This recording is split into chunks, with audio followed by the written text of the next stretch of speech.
बिल्कुल लालू प्रसाद यादव जी हमारे भगवान है, तो एक भक्त कहाँ जाएगा? भगवान के पास नहीं जाएगा तो कहाँ जाएगा? 10 गुना ताकत से लड़ाई जारी रहेगी। और हम लोग एकजुट होकर के ऐसी जो सामंती ताकतें हैं उनका पुरजोर विरोध करेंगे।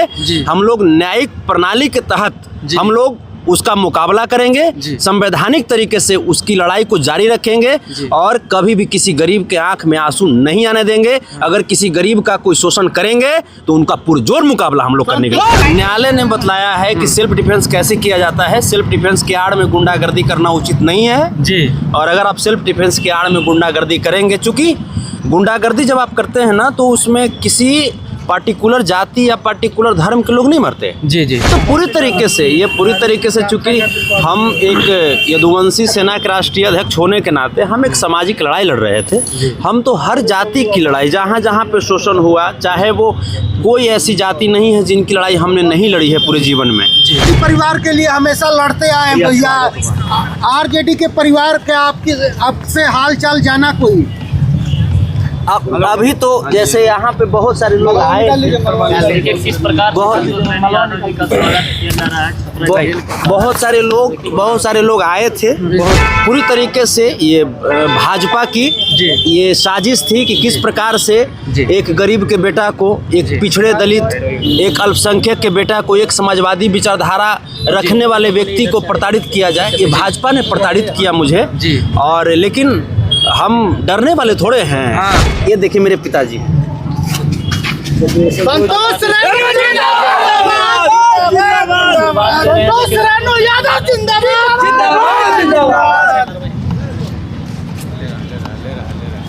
ये पूरी तरीके से सरकार की एक साजिश थी। वो पीड़ित जो थे, जिनका बेटा खोया, जिनका परिवार खोया, हम उनसे मिलने के लिए गए। और उसके बाद जैसे हमें चुनाव में ये व्यक्ति नहीं जाए, चूँकि हम जिस दिन अरेस्ट हुए थे उस दिन हम तेजस्वी यादव जी की रैली में जा रहे थे। वो अब इस भावना से कि ये व्यक्ति जैसे लोगों को इकट्ठा कर लेता है, तो भाई अब लोग मुझे प्यार करते हैं तो हम उसमें क्या करें? इसमें लोगों की क्या दोष है या हमारा क्या दोष है?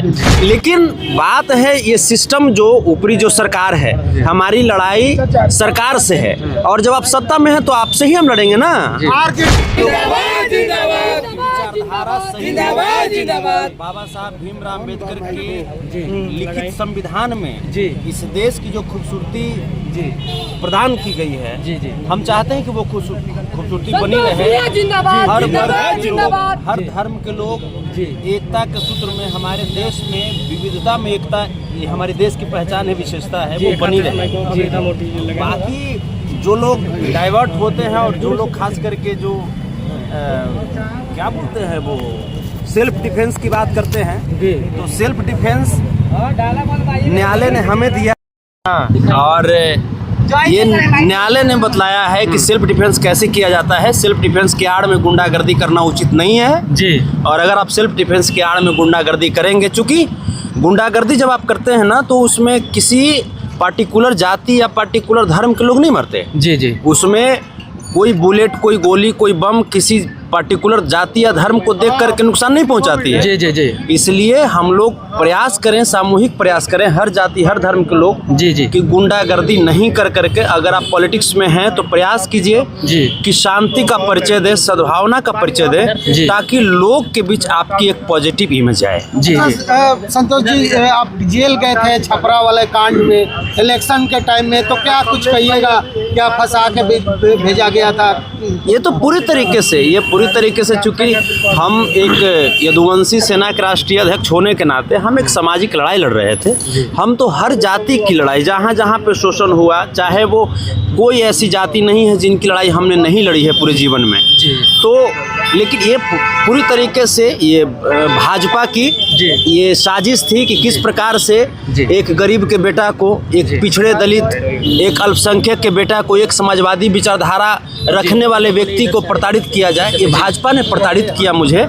और लेकिन हम डरने वाले थोड़े हैं। क्या ये लड़ाई जारी रहेगा? लड़ाई 10 गुना ताकत से लड़ाई जारी रहेगी। और हम लोग एकजुट होकर के ऐसी जो सामंती ताकतें हैं उनका पुरजोर विरोध करेंगे। हम लोग न्यायिक प्रणाली के तहत हम लोग उसका मुकाबला करेंगे, संवैधानिक तरीके से उसकी लड़ाई को जारी रखेंगे और कभी भी किसी गरीब के आंख में आंसू नहीं आने देंगे। अगर किसी गरीब का कोई शोषण करेंगे तो उनका पुरजोर मुकाबला हम लोग करने के लिए। आप तो मिलने के लिए गए थे वहाँ पे, लेकिन वहाँ से आपको मतलब कि केस में मतलब लगा के आप मतलब फंसाया गया, जेल भेजा गया, क्या इस पे कुछ कहेंगे? ये पूरी तरीके से सरकार की एक साजिश थी। वो पीड़ित जो थे, जिनका बेटा खोया, जिनका परिवार खोया, हम उनसे मिलने के लिए गए और उसके बाद जैसे हमें चुनाव में ये व्यक्ति नहीं जाए, चूँकि हम जिस दिन अरेस्ट हुए थे उस दिन हम तेजस्वी यादव जी की रैली में जा रहे थे। वो अब इस भावना से कि ये व्यक्ति जैसे लोगों को इकट्ठा कर लेता है, तो भाई अब लोग मुझे प्यार करते हैं तो हम उसमें क्या करें? इसमें लोगों की क्या दोष है या हमारा क्या दोष है? आप लोग आए हैं यहाँ पे तो इसमें न तो आप लोगों का दोष है और न हमारा दोष है। हम बस अपनी जीवन को हम समाज के लिए समर्पित किए हैं। समाज मतलब कोई एक जाति नहीं, हर समाज, हर जाति के लोग के लिए अपना जीवन समर्पित किए हैं। जो किसी न किसी वजह से परेशान हैं, उनके पास जा कर के सोचते हैं कि भाई उनकी लड़ाई लड़ी जाए। आपके जाने के बाद हजारों लोगों के साथ अत्याचार हुआ बिहार में, क्या कहिए? लेकिन कोई पूछने नहीं गया सर। हम पर्टिकुलर जैसे हम जाएंगे हर जगह हम प्रयास करेंगे। यहाँ से हमारी मुहिम शुरू हो चुकी है। यहाँ से हम ऐसा नहीं है कि हम घर जाकर के सो जाएंगे। हमारी चूंकि पिछले 9-10 महीने की जो कार्य हैं, जो बचे हुए कार्य हैं, हम प्रयास करेंगे कि दिन दुना रात चौगुना मेहनत करके उन लोगों के आंख का आंसू पोंछें, उन लोगों के पास जाएं, जा करके उनके हौसले को बुलंद करें, उनकी हिम्मत को बढ़ाने का कार्य करें। अच्छा, आप तो हमेशा यादव परिवार के लिए लड़ते हैं, आपके लिए कौन कौन लोग खड़े थे वो बता दीजिए। यादव परिवार, हम तो जेल में थे, हमको तो विशेष यहाँ पे तो टीवी पे समाचार आता है, उसी के दौरान कुछ पता चला। अब हम जाएंगे अपने घर पे, तब हमको पता चलेगा। अपने पिताजी से बात करेंगे, अपनी माँ से बात करेंगे, बच्चों से बात करेंगे, पत्नी से बात करेंगे, तब हमको पता चलेगा। जो दोस्त हैं, जो हमारे जो मैनेजर हैं, हम उनसे बात करेंगे। ये देखिए मेरे पिताजी। संतोष राणो यादव जिंदाबाद।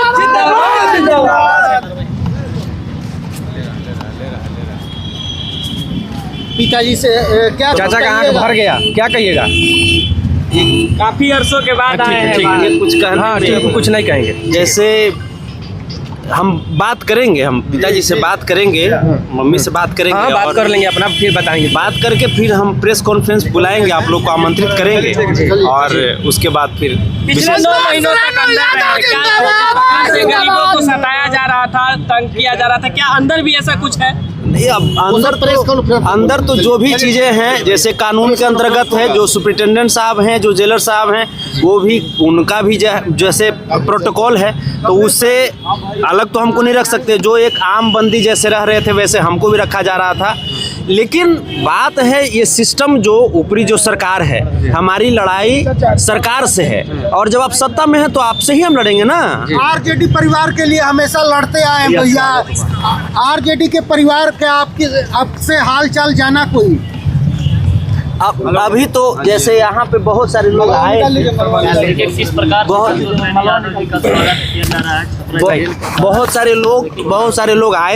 बहुत सारे लोग आए थे। हाँ आनंद भैया, क्या बात? बहुत सारे लोग आए थे जी। लेकिन यही है कि जैसे यहाँ पे है क्या कि आप सप्ताह में 1 दिन मिल सकते हैं। तो ये सब जैसे बातों का भी ध्यान रखना पड़ता है। तो इसके बाद अब देखिए, जैसे हम जब जाते हैं तो पूरी बातें, चूँकि आरजेडी परिवार से हमारा नाता ये तो अलग चीज़ है। हमारा नाता एक भगवान और भक्त के रूप में लालू प्रसाद यादव जी से है। तो क्या जेल से बाहर निकले हैं तो लालू प्रसाद यादव और तेजस्वी यादव से मिलने वाले हैं आप? बिल्कुल, लालू प्रसाद यादव जी हमारे भगवान है, तो एक भक्त कहाँ जाएगा? भगवान के पास नहीं जाएगा तो कहाँ जाएगा?